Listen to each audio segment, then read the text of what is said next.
غیر مسلم صرف دو قسم کی طہارت کا قائل ہے. ایک کپڑوں کو صاف رکھو, ایک باڈی کو صاف رکھو. اس میں بھی اتنا صاف جتنا اسلام نے حکم دیا وہ اس کے قائل نہیں ہے. اس کے آگے کسی اور قسم کی صفائی کے غیر مسلم قائل ہی نہیں ہے. سمجھ رہے ہو؟ حالانکہ صفائی کی اور بہت ساری قسمیں ہیں جس کے اپوزٹ کو قرآن نے نجاست قرار دیا ہے. ان میں سب سے پہلے ہے عقیدے کی صفائی. آپ کا عقیدہ گندا بولو نہیں ہونا چاہیے. عقیدے کی صفائی کے بعد ہے اعمال کی صفائی, عمل صاف کرو. خوراک کی صفائی, خوراک کیا ہونی چاہیے؟ پاک ہونی چاہیے آپ کی. پھر خوراک کی صفائی میں, پھر عمل کی صفائی میں دل کے اعمال کو بھی صاف رکھنا ہے اور جسم سے نکلنے والے اعمال کو بھی صاف رکھنا ہے. یہ والی قسم دنیا میں کسی مذہب نے اس قسم کو چھیڑا ہے ہی نہیں. کہتے ہیں آپ کا جو مرضی آپ کانسیپٹ رکھو, عقیدہ رکھو, آپ کا ہیڈیک ہے. ان چیزوں کو انہوں نے اتنا چھیڑا ہے جتنا ان کی دنیاوی زندگی سے, جن کا کمپنی کو جیسے ہے نا کہ وہ کہتے ہیں عمل, اگر کوئی چور ہے تو گندا عمل کر رہا ہے. وجہ اس کی کہ چوری کرنے سے آپ کے کمپنی کو نقصان ہوگا, آپ کے کنٹری کو نقصان ہوگا. تو جتنا ان کی ذاتی مفاد پہ جہاں زر پڑ رہی تھی تو وہاں تک تو انہوں نے کہا کہ عمل کو صاف رکھو. جہاں ذاتی مفاد پہ زد نہیں پڑتی کسی کے تو جیسے مرضی ہو جاؤ, اب یہ آپ کا ہیڈیک ہے. سمجھتے ہو گے نہیں سمجھتے ہو؟ میں مثالوں سے سمجھاؤں گا تو آپ کو سمجھ میں آئے گا انشاءاللہ. پھر بھی سمجھ میں نہیں آیا تو پھر کہیں اور بیان سنے جا کے. جس کی بات سمجھ میں آ رہی ہے اس کا سنے نا. عقیدے کی صفائی کیا ہے میں مثال سے سمجھاؤں گا, پھر بتاؤں گا تو بات سمجھ میں آئے گی. آپ کے ایک ابو ہیں, قطب الدین ان کا نام ہے. میں ستار وسیم کی جان چھوڑ کے اب قطب الدین پہ آ گیا ہوں, جو نام ہوتا ہی نہیں نا عام طور پہ. قطب الدین ان کا, کیونکہ ہمارے بھی اپنے کچھ ریلیٹو ستار وہی نکلے ہیں. ابا آپ کے, ان کا نام کیا ہے؟ سبکتگین. اور مشکل کر دو نا تاکہ کسی کا ہو ہی نہیں. سبکتگین صاحب ہیں. ان ابا نے آپ کی خدمت کی, آپ کو پڑھایا لکھایا, ہر جگہ دعوتوں میں محفلوں میں اپنے ساتھ لے کے جاتے, تعارف کرواتے, یہ میرا بیٹا ہے. نادرہ میں بھی نام انہی کا ڈلا ہوا ہے, سب کو پتہ ہے دلائل کی دنیا میں یہ ابا ہیں, سبکتگین صاحب اس کے ابا ہیں. ایک دن آپ نے اپنے ابا سے کہا, ابا میں ابھی تک کنفیوژن میں ہوں کہ آپ بھی میرے ابا ہیں اور شاید وہ والے بھی ابا ہیں. اب بیٹا چاہے ڈیٹول سے نہا کے آیا ہوا ہو, عود کی خوشبوؤں میں نہایا ہوا ہو, آپ بولو گے یہ کانسیپٹ کے لحاظ سے پلید ہے, گندا ہے, معذرت کے ساتھ گالیاں دو گے, غیرت لیس آدمی ہے یہ, نفرت ہوگی. کسی بھنگی اس کی گندگی کی وجہ سے اتنی نفرت کسی صاف ستھرے آدمی کو نہیں ہوگی جتنی آپ کو اس کے عقیدے سے بدبو محسوس ہونا شروع ہو جائے گی. آپ بولو گے وہ بھنگی تیرے سے اچھا ہے, چمار تیرے سے اچھا ہے. آپ کے دو بیٹے تھے نا, ایک طرح بھنگیوں کی طرح رہتا ہے. آپ کو بتاؤ اسمیل کس میں زیادہ آئے گی؟ اسمیل سے مراد کہ جس اسمیل کی وجہ سے نفرت ہوتی ہے, آپ کو اس کے چہرے سے نفرت ہو جائے گی کہ یار تو کیا کر رہا ہے, تو مجھے باپ ماننے کے بجائے کسی اور کو باپ مان رہا ہے, یا میرے باپ ہونے کا انکار کر رہا ہے. دیکھو انسان کی نیچر ہے ہر بری چیز. دیکھو گندگی سے بھی نفرت کیوں ہوتی ہے کہ وہ بری ہوتی ہے. تو اصل نجاست کیا ہے؟ برائی, وہ اصل نجاست ہے. سلیم الطبع انسان, وہ انسان جو اپنی فطرت پر قائم ہو, اسے گندگی سے محبت ہوتی ہے یا نفرت ہوتی ہے؟ یہ محبت ہوتی ہے, نفرت ہوتی ہے نا. ہاں جو نیچر پہ قائم ہی نہ ہو اسے گندگی سے محبت شروع ہو جاتی. بھنگی کو گندگی سے محبت نہیں ہوتی, نیچر سے ہٹ چکا ہوتا ہے وہ. سمجھ میں آ رہی بات کہ نہیں آ رہی ہے؟ لیکن ایک نارمل آدمی کو ہمیشہ گندگی اور اسمیل بدبو سے کیا ہوگی؟ نفرت. تو یاد رکھو جو آدمی اپنی فطرت پہ قائم ہے اسے برائی سے محبت نہیں ہوتی, برائی سے نفرت, اور برے آدمی سے بھی نفرت. برے آدمی سے بھی اس کا دل اس کی طرف مائل نہیں ہوگا. جب پتا چلے گا نا یہ آدمی ایسا ہے, چور ہے, تو ایک انسان کی طبیعت اس کی طرف سے کھنچتی ہے. دیکھو جب ہم کسی کی تعریفیں سنتے ہیں, یار یہ ایماندار آدمی ہے, یہ کبھی جھوٹ نہیں بولتا, ایک دم جذبات آتے ہیں نا, اس کی طرف طبیعت مائل ہوتی ہے کہ میں بھی جا کے حضرت جی سے کہ ہاتھ چوموں, حضرت جی سے گلے ملوں, اتنے اچھے ہیں.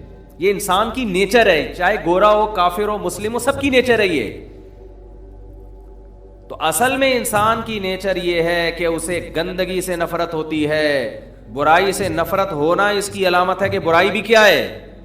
ایک گندگی ہے، میل ہے، مانوی لحاظ سے میل ہے، یہ نظر نہیں آتا، محسوس ہوتا ہے.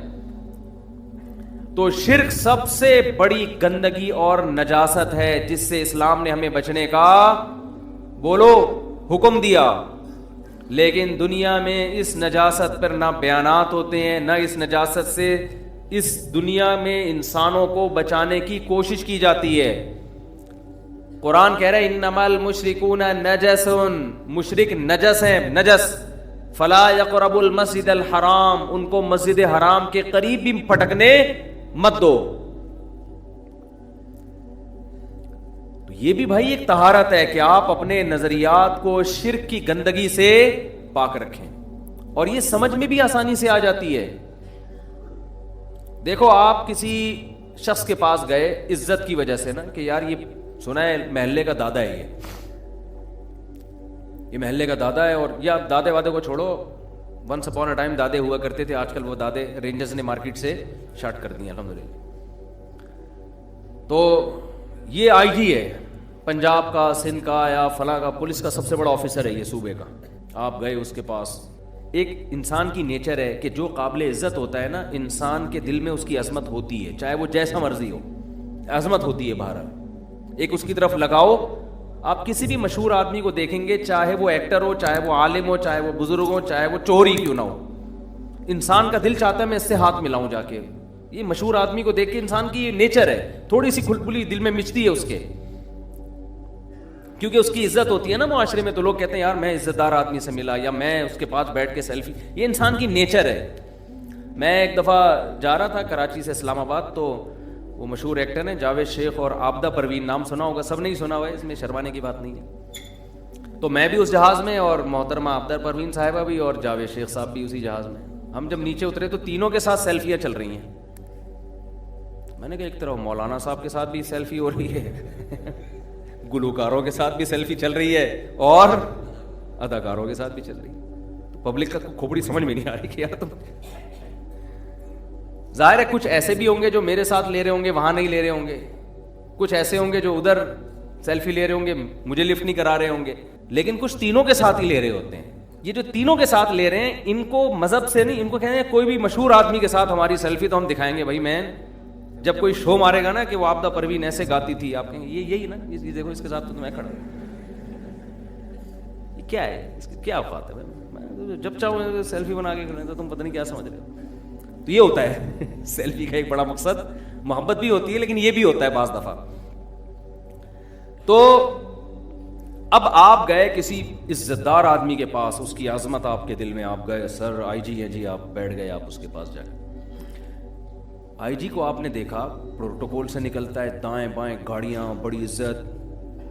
لیکن آپ نے کسی آئی جی کو دیکھا کہ وہ کیا کر رہا ہے، ایک بھنگی کے پاس جا رہا ہے جو گٹر میں گھسا ہوا ہے. معذرت کے ساتھ، بھنگی میری نظر میں قابل توہین نہیں ہے، تو آخرت میں اعمال سے پتہ چلے گا کون جنتی کون جہنمی. لیکن مثال کے لیے تو مثالیں تو اسی دنیا کی سمجھائی جائیں گی نا. تو آپ نے دیکھا بجائے پروٹوکول کے کہ دائیں بائیں گاڑیاں ہوتی اس کے اور سلوٹ ہوتے، یہ کیا کر رہا ہے، ایک بھنگی کو نکالا اس نے اور اس کے سامنے جھکا ہوا ہے ایسے کر کے. سمجھ رہے ہیں؟ اور اس سے کہہ رہے کہ سر آپ پلیز میرا ایک کام اٹکا ہوا ہے ٹھیک ہے نا، آپ میرا یہ کام، مجھ پر کسی نے ایف آئی آر کٹوائی ہے، آپ پلیز اس ایف آئی آر سے مجھے بچا لیں. آپ کی نظر میں اس واقعے کے بعد اس آئی جی کی کوئی ویلیو رہے گی؟ کہو گے یار یہ تو ہم سے بھی گرا پڑا ہے یار، جس کو ہم لفٹ نہیں کراتے، جس سے ہم اپنے گٹر صاف کرواتے ہیں، یہ تو اس کے پاس درخواست لے کے گیا ہوا ہے. اس واقعے کے بعد آپ اس کے ساتھ کبھی سیلفی بنوانا پسند نہیں کرو گے. انسان کی جو ویلیو ہے نا اس کائنات میں، اشرف المخلوقات، تمام مخلوق میں سب سے زیادہ قابل احترام ہر انسان آئی جی ہے، چاہے وہ بھنگی کیوں نہ ہو. وہ جانوروں سے کروڑا گنا افضل ہے. اب انسان وہ مقام جو خدا کو دینا چاہیے تھا، وہ مقام پتھر کے بنے ہوئے بتوں کو دینا شروع کر دے، وہ مقام قبروں میں مردوں کو دینا شروع کر دے، قبر کو دینا شروع کر دے. تو خدا کی قسم اس نے اپنا مقام اس آئی جی جو بھنگی کے سامنے جھکا ہوا تھا, اس سے ریکویسٹ کر رہا تھا, اس سے بھی زیادہ اپنا مقام گرا دیا اس نے کہ تو اشرف المخلوقات ہو کے خدا. اس نے تو بھنگی کو خدا نہیں بنایا تھا, یہ تو اس کو اس بھنگی سے بھی زیادہ اونچا مقام دے رہا ہے جس کی حیثیت بھنگی سے بھی کم ہے. کوئی چوہے کی عبادت کر رہا ہے, کوئی قبروں کی عبادت کر رہا ہے, کوئی جناب بتوں کی عبادت کر رہا ہے. یہ بت بھنگیوں سے بھی کم درجے کے ہیں, اس لیے کہ وہ تو پھر بھی انسان ہے نا. آپ اشرف المخلوقات ہو کے جس کے لیے پوری کائنات بنائی گئی ہے, آپ اتنی عزت دار ہو کے آپ جھک کس کے سامنے رہے ہو؟ اس سے ریکویسٹ کر رہے ہو کہ میری بگڑی بنا دو, میری شادی کرا دو, میرے روزگار دلا دو, مجھے اولاد نہیں ہو رہی, میری اولاد دے دو. اس لیے قرآن کہہ رہا ہے یہ پلید لوگ ہیں, صحیح ہے نا, گندے ہیں. ان کے 3 پیس سوٹ اور ٹائی کو اور ڈیٹول سے نہانے کو مت دیکھو, ان کے جسم سے جو پرفیوم کی خوشبو آ رہی ہے یہ نہیں دیکھو. یہ عقیدے اور کانسیپٹ کے لحاظ سے کانما خر من السماء, ایسے ہے جیسے آسمان کی بلندیوں سے زمین کی پستیوں میں دفن ہو گئے ہوں. اتنا اونچا مقام دیا تھا, اور یہ زمین کی پستیوں میں گھس رہا ہے. کوئی چوہے کی عبادت کر رہا ہے, کوئی بندر کی عبادت کر رہا ہے, سانپ کی عبادت کر رہا ہے, اژدہے کی عبادت کر رہا ہے. یہ بندر بھی پتہ نہیں کون سے ماتا کی روح آئی ہوئی ہے, اور وہ کون سے روح ہے یہ چوہوں میں گھسی ہوئی ہے. بھائی تو آدمی ہے, انسان ہے. تو اس لیے قرآن کہتا ہے کہ انما المشرکون نجس. اور یاد رکھو, کوئی کسی بزرگ کی پوجا پاٹ کرتا ہے نا, دیکھو پوجا پاٹ کی ایک ڈیفینیشن ہے. بہت سے لوگ بزرگ کی پرستش کر رہے ہیں لیکن اس عمل کو عبادت کہتے نہیں ہیں. وہ کہتے ہیں ہم تو ایک خدا کو مانتے ہیں. ایسے عیسائی بھی کہتے ہیں ہم ایک خدا کو مانتے ہیں, لیکن عیسیٰ کو اللہ کا بیٹا بنا دیا تو اللہ کہتا ہے تم ایک خدا کو نہیں مانتے. تو خوب سمجھ لیں, آپ کا یہ دعویٰ کہ میں خدا کو مانتا ہوں, یہ دعویٰ اس وقت قبول ہوگا جب اللہ کی شرائط کے مطابق مانیں آپ. اگر آپ نے اللہ کے سوا یا اللہ یا رسول اللہ مدد یا غوث اعظم مدد اور قبروں سے آپ نے مانگنا شروع کر دیا اس سوچ اور کانسیپٹ کے ساتھ کہ یہ ان کو اللہ نے اختیارات دیے ہوئے ہیں, جب چاہیں یہ مدد کر سکتے ہیں, اس سوچ کے ساتھ اگر آپ مانگو گے تو آپ 100 دفعہ اپنے آپ کو کہو میں توحید پرست ہوں, اللہ آپ کے اس دعوے کو قبول کرنے کے لیے تیار نہیں ہے. اللہ نہیں مانتا کہ آپ توحید پرست ہیں. اللہ کہتے ہیں تجھے میں نے اپنے لیے بنایا تھا, میرے سامنے سر جھکا, تو اس بزرگ کو سمجھ رہے یہ عالم الغیب ہے. آج بعض لوگ جاہل پیروں کے پاس جاتے ہیں, وہ سمجھتے ہیں ان کو ہمارے سارے حالات کا پہلے سے پتا ہوتا ہے. او بھائی وہ تمہاری طرح کا انسان ہے یار, اس کو کہاں سے پتا ہوگا؟ لوگوں کا یہ تصور ہے کہ یہ ہمارے سب حالات جانتا ہے اور اس کو فیوچر کا بھی یہ بتا دیں. بزرگ پہنچے ہوئے ہیں, یہ بزرگ کیا ہے؟ بزرگی کا یہ کانسیپٹ اسلام میں ہے ہی نہیں. یہ پیغمبر کا کانسیپٹ نہیں ہے تو بزرگوں کا کہاں سے ہو گیا؟ مشرکین مکہ نبی صلی اللہ علیہ وسلم سے کے بارے میں یہی اعتراض کرتے تھے, مالی حاضر رسول, یہ کیسے رسول ہے, یا کل الطعام, ان کو تو بھوک لگتی ہے کھانا کھاتے ہیں, یہ تو روٹی کے محتاج ہیں, بیمار ہوتے ہیں تو دوا تلاش کر رہے ہوتے ہیں, انہوں نے تو نکاح بھی کیے ہیں, ان کی تو اولاد بھی ہوئی ہے. وَيَمْشِي فِي الْأَسْوَاقِ, اور بازاروں میں خریداری بھی کر رہے ہیں. بزرگ ایسے تھوڑی, پیغمبر ایسے تھوڑی ہوتے ہیں. پیغمبر تو بٹن دبائیں خوراک آسمان سے آ جائے ان کی. انہوں نے تو تجارت بھی کی ہے, یہ تو بیمار بھی ہوتے ہیں. ان کو تو بعض لوگوں نے کیا کیا, منافقین نے صحابہ کی ایک جماعت کو دھوکے سے لے جا کے قتل کر دیا, شہید کر دیا. یہ تو بھولتے بھی ہیں. صحیح بخاری کی حدیث, نبی صلی اللہ علیہ وسلم فجر پڑھانے کے لیے آئے, مصلی پہ کھڑے ہوئے, پھر آپ نے فرمایا ایھا الناس انما انا بشر مثلکم, اے لوگوں میں تمہاری طرح کا انسان ہوں, انسا کما تنسون, ایسے بھولتا ہوں جیسے تم بھولتے ہو. اور پھر آپ نے فرمایا مجھ پہ غسل فرض ہے جو میں بھول چکا ہوں. صفیں تیار کھڑی ہوئی ہیں, صحابی کہتے ہیں آپ گئے, غسل کر کے آئے اور آپ کے بالوں سے پانی ٹپک رہا تھا, آپ نے نماز شروع کی. آج کوئی امام یہ حرکت کرے نا, بوٹیاں بنا کے کووں کو کھلائیں گے لوگ اس کی. تو بھول گیا یہ کیسا, یہ امام ہے, اس کو یہی نہیں پتا کہ غسل فرض تھا. انسان پہلے میرے بھائی, وہ عالم مفتی امام بعد میں. اور اسی وجہ سے بعض مسجد میں امام بھولے سے بغیر وضو نماز پڑھا کے پی جاتے ہیں. ان کو پتا ہے پبلک کو بتائے, مار مار کے کھا جائیں گے, یہ کوٹ دیں گے پکڑ کے, یہ کوٹ دیں گے. وہ اس کو پتا ہے میں بول ہی نہیں سکتا کہ یار میرا بھول گیا بھائی میں. ابے تو بھولنے کے لیے تجھے رکھا ہے ہم نے یہاں پہ, بھولنے کے لیے بیٹا تجھے یہاں, تجھے شرم نہیں آتی بغیر وضو کے نماز پڑھا دی تو نے. جان کر بغیر وضو کی پڑھائی ہوتی تو شرم جتنی آنی چاہیے تھی اس میں اور آنی چاہیے اس کو. بھولتا سب کچھ ہوتا ہے دنیا میں. تو ہمارے پیغمبر کی یہی تو نبوت کی دلیل ہے, کوئی ایسی بات نہیں کی آپ نے. مشرکین کہہ رہے ہیں کہ آپ تو کھانے کے محتاج ہیں, آپ تو پینے کے محتاج ہیں, اور جبریل کیوں آسمان سے قرآن لے کر آ رہے ہیں؟ آپ تو خدا کے پیغمبر ہیں, آپ آسمان پہ جائیں, ہمارے سامنے کتاب لے کر آئیں. آپ چلے جائیں ایک دم آسمان پہ اڑتے ہوئے جائیں اور ہمارے سامنے لے آئیں, بھئی اللہ نے یہ قرآن دیا ہے.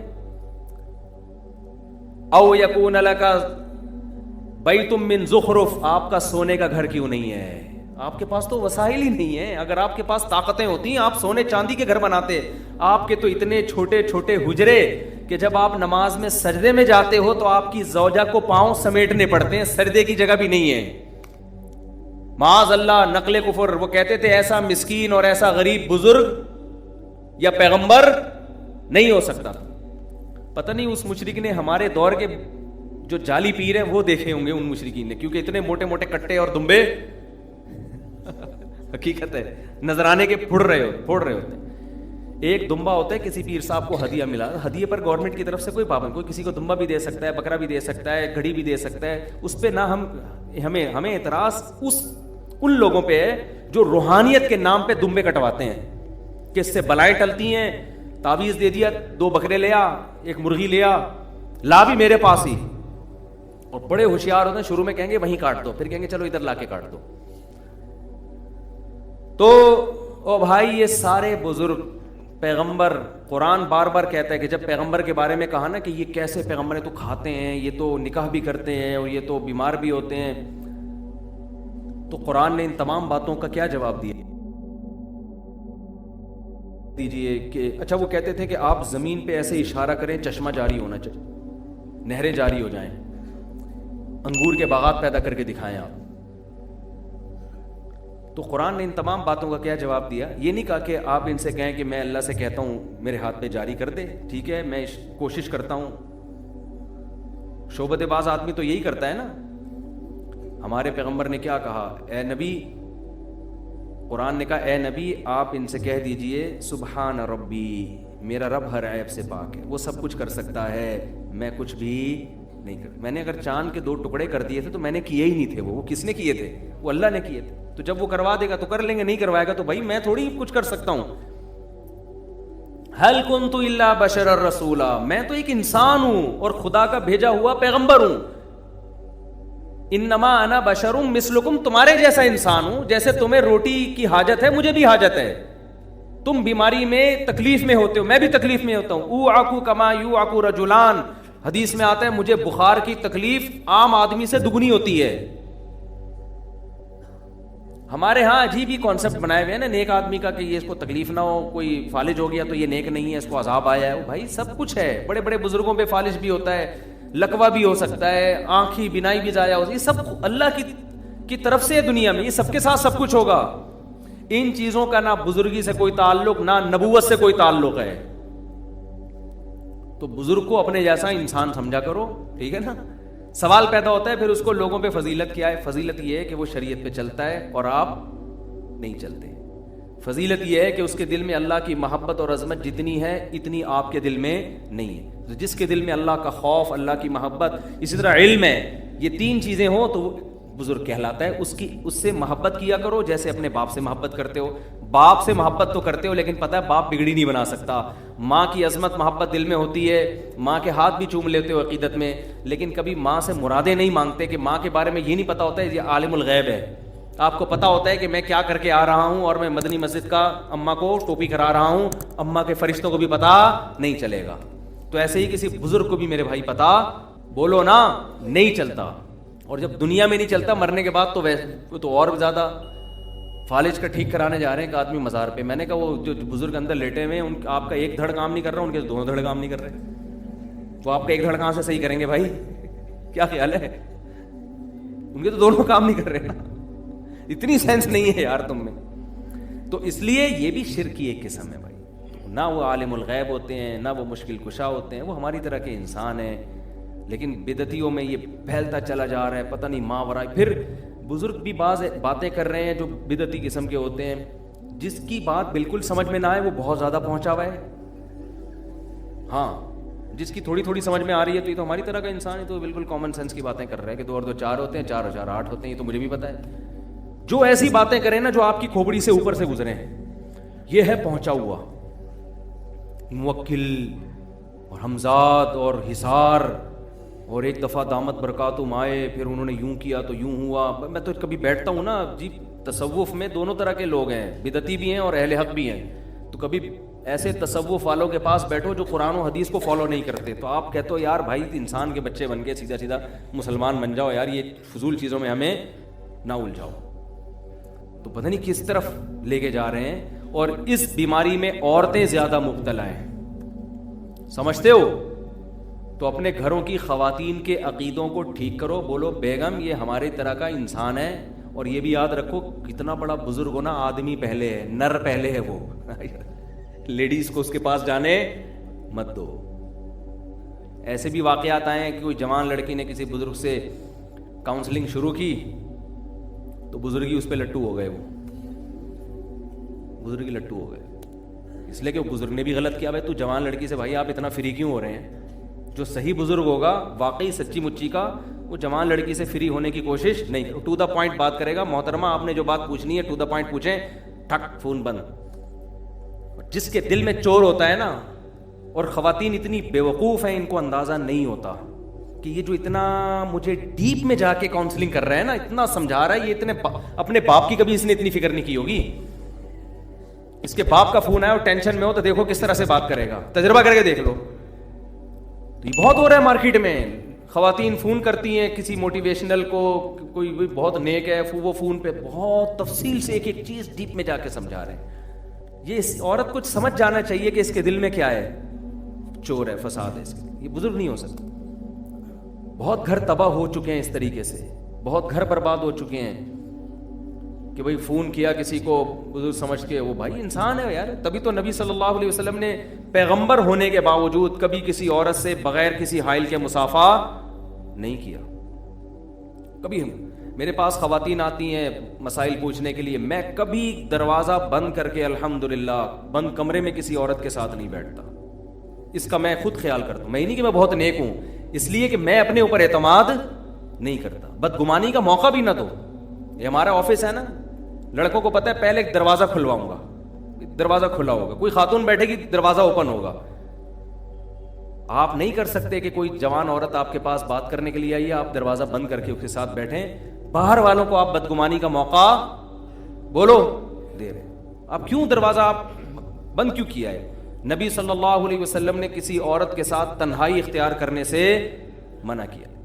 اب وہ کہہ رہی ہوتی ہے جی پرسنل بات ہے. میں کہ پرسنل ہے, دروازہ کھلا رہے گا. ٹھیک ہے آپ کی پرسنل بات ہے تو یہ لڑکوں کو میں کہتا ہوں تھوڑا دور کھڑے ہو جاؤ تاکہ وہ آپ کی بات نہ سنیں, دروازہ اوپن رہے گا. یہ نہیں کہ ہم کوئی نیک ہیں, بدگمانی کا موقع. یہ بھی نہیں کہ ہم کوئی برے ہیں, یہ بھی بتا دوں. آپ کہہ رہے ہیں ہم نیک نہیں ہیں. بھائی میں دعویٰ کیوں کروں میں نیک ہوں, یا آپ کو کیسے کیا کرنا ہے؟ ہم ظاہر کے مکلف ہیں, شریعت آپ کو یہ حکم. ایک دفعہ ایسا ہی ہوا, میں پنجاب میں تھا, خاتون آ گئی کہ جی آپ سے بات کرنی ہے, آپ سے بات کرنی ہے, اور گھر میں بیٹھے. گھر میں میں نے کہا گھر میں محترمہ ادھر ہی کھڑے ہوئے بات کر لیں. آپ گھر میں بٹھاؤں گا تو میری بیوی بھی بیٹھے گی ساتھ میں, اکیلے نہیں بٹھاؤں گا. نہیں جی آپ کی وائف کی عدم ہے, میرے گھر والے بھی ساتھ تھے. آپ کی وائف کو میں نہیں, اپنے پرسنل مسئلہ ہے. میں نے کہا ٹھیک ہے, پھر دروازہ کھلا ہوگا, اور اپنی بیگم کو میں نے کھڑا کر دیا. میں نے ساتھ میں, اس کو بھی تو بدگمانی ہو سکتی ہے نا. اور جس آدمی کے ویسی شادیوں کے ارادے ہوں اس کے بارے میں تو آپ خود بدگمانی کا موقع دے رہے ہیں. ہماری بیگم کے پتہ نہیں ہمارے گھر میں ہی سیٹنگ ہو رہی ہے یار. تو میں نے بیگم کو دروازے پہ کھڑا کر دیا. میں نے کہا اس کو بھی بدگمانی نہ ہو.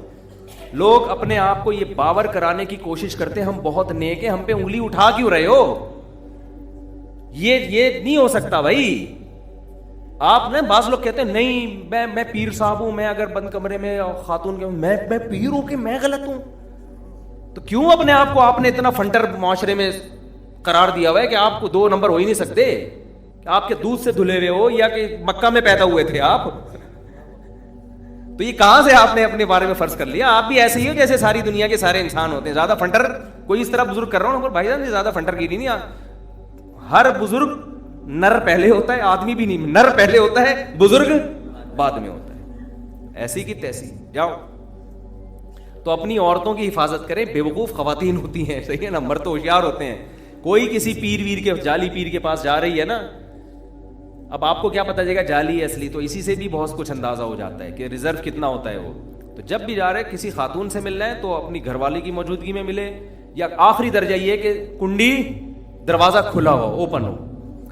سمجھتے ہو؟ اس کے بھی بات اگر وہ کہتی ہیں بالکل پرسنل, اسے بولے بھائی کسی اور سے جا کے اپنا مسئلہ شیئر کریں, ہم یہ افورڈ نہیں کر سکتے. سمجھتے ہو کہ نہیں سمجھتے؟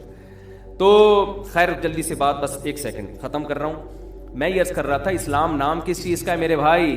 طہارت کا. تو طہارت میں صرف جسم اور کپڑوں کی طہارت نہیں ہے, سب سے پہلے کیا ہے؟ عقیدے کو پاک رکھنا. یہ والی طہارت بھی صرف اسلام میں ہے, اسلام کے علاوہ کہیں اور